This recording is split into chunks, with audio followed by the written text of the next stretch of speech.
أعوذ بالله من الشيطان الرجيم. بسم الله الرحمن الرحيم. ولكل درجات مما عملوا وما ربك بغافل عما يعملون. وربك الغني ذو الرحمة إن يشاء يذهبكم ويستخلف من بعدكم ما يشاء كما أنشأكم من ذرية قوم آخرين. صدق اللہ العظیم. اللہ تبارک و تعالی جل شان و منوالو فرما رہے ہیں اور ہر ایک کے لیے ان کے کاموں میں درجے ہیں اور تیرا رب ان کے اعمال سے بے خبر نہیں. اے میرا پیارا نبی، تمہارا رب بے پرواہ ہے، رحمت والا بھی ہے. اے لوگوں، وہ چاہے تو تمہیں لے جائے اور جسے چاہے تمہاری جگہ لائے، جیسے تمہیں اوروں کی اولاد سے پیدا کیا ہے. تفسیر صوفیہ ہے. دنیا میں اعمال تو بہت سے لوگ کر لیتے ہیں مگر ان اعمال سے پورا فائدہ کوئی اٹھاتا ہے. بعض اہل عقل اپنی عادات کو بھی عبادات بنا لیتے ہیں کہ ان کا کھانا پینا، سونا، جاگنا، حتیٰ کہ مرنا جینا بھی عبادت ہوتا ہے اور ان کے ثواب کا سلسلہ تا قیامت جاری رہتا ہے. ان کی دکان کبھی بند نہیں ہوتی، ان کی دکان کے سودے کبھی ختم نہیں ہوتے. اور بعض بے وقوف وہ ہیں جو اپنے حماقت سے عبادات کو بھی عادات بنا لیتے ہیں کہ ان کے روزے نماز بھی انہیں فائدہ نہیں پہنچاتے یا کم پہنچاتے ہیں. وہ جاگتے ہیں سونے والوں سے بدتر ہوتے ہیں اور جیتے جی ہی مردوں سے کم تر. ان کی دکان یا تو کھلتی نہیں یا بہت کم کھلتی ہے. ان کے ہاں ہمیشہ سودوں کی کمی رہتی ہے. اللہ تعالیٰ ان دونوں قسم کے لوگوں ان کے اعمال کی قدر و قیمت سے خبردار ہے، کسی سے غافل نہیں. ہر ایک کو اس کے حق کے مطابق جزا دے گا. یوں ہی بعض وہ لوگ ہیں جن کے بڑے گناہ بھی چھوٹے بن جاتے ہیں یا معاف ہو جاتے ہیں یا نیکیوں میں تبدیل ہو جاتے ہیں. بعض وہ ہیں جن کے چھوٹے گناہ بڑے بن جاتے ہیں یا کفر میں تبدیل ہو جاتے ہیں. ان کو سزا بقدر حق ملے گی. صوفیاء کرام فرماتے ہیں کہ گناہ بلکہ کفر تین طرح کے لیے: نفس کے لیے، شیطان کے لیے، اللہ و رسول کے لیے.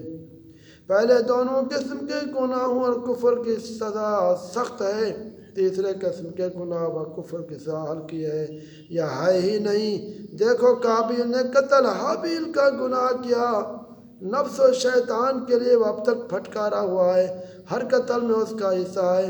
یوسف علیہ السلام کے بھائیوں نے یوسف علیہ السلام پر ظلم کیے، مگر کیوں؟ یعقوب علیہ السلام کے منظور نظر بننے کے لیے کہ یوسف علیہ السلام یہاں نہ ہوں گے تو والد ہم سے ہی محبت کریں گے. یہ تھا نبی کے لیے گناہ. اس کا انجام یہ ہوا کہ ان سب کو توبہ کی توفیق مل گئی اور وہ سارے اولیاء صحابی بلکہ بعض علماء کے نزدیک نبی بنا دیے گئے. زلیخا نے گناہ کیے تو یوسف علیہ السلام کے لیے آخر کار توبہ کی توفیق مل گئی. ابو لہب نے بھی کفر کیا، ابو طالب نے بھی، مگر ابو لہب کا کفر نبی سے عناد کے لیے تھا، وہ بدترین جہنمی ہوا. ابو طالب کا کفر تھا حضور کو شر کفار سے بچانے کے لیے تاکہ کفار میری رعایت سے حضور کو نہ ستائیں. دیکھ لو، ابو طالب بہت ہلکی سزا میں ہیں، بلکہ ہو سکتا ہے کہ دوزخ سے نکال دیے جائیں. اللہ تعالیٰ کے اس رحمت والے لب میں ہوں جو وہ دوزخیوں کا بھر کر جنت میں ڈالے گا.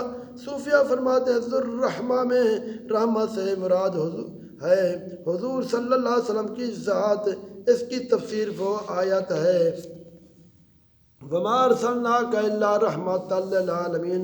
رب نے اپنے آپ کو ذو الرحمہ فرمایا، یعنی محمد مصطفیٰ والا رب، کیونکہ ساری نعمتیں فانی ہیں، حضور کی نسبت باقی ہے.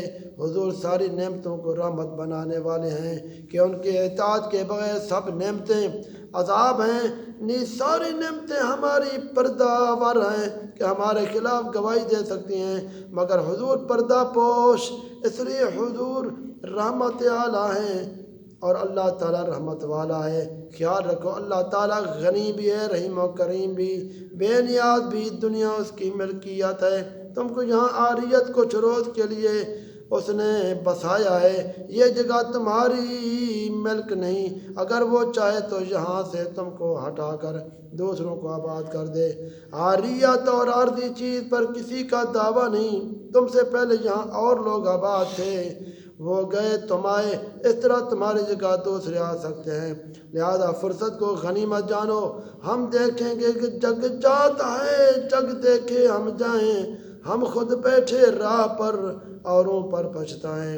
صوفیہ فرماتے ہیں کامیابی 2 چیزیں اختیار کرنے میں ہے اور 3 چیزیں چھوڑنے میں۔ علم، عمل اختیار کرنا، دنیا کسل ذلت چھوڑو، دار القرار بھاگنے کی جگہ کو دار القرار یعنی رہنے کی جگہ نہ سمجھو دنیا کو۔ ایک بزرگ کے گھر میں کوئی شخص گیا، گھر خالی پایا، پوچھا سامان کچھ نہیں۔ صاحب خانہ نے کہا کہ میرے پاس 2 گھر ہیں، ایک خوف کا گھر، دوسرا امان کا۔ ہم جو کماتے ہیں خطرناک گھر دنیا میں نہیں رکھتے، دارالامان آخرت میں بھیج دیتے ہیں۔ وہ بولا کچھ تو گھر میں رکھو۔ صاحب خانہ نے کہا یہ گھر عارضی ہے، نہ معلوم مالک کب واپس لے لے، گھر خالی کرائے۔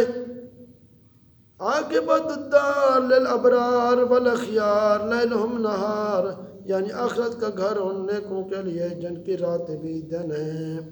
اللہ تبارک و تعالی ہم سب کو اپنی محبت اور معرفت نصیب فرمائے، آمین۔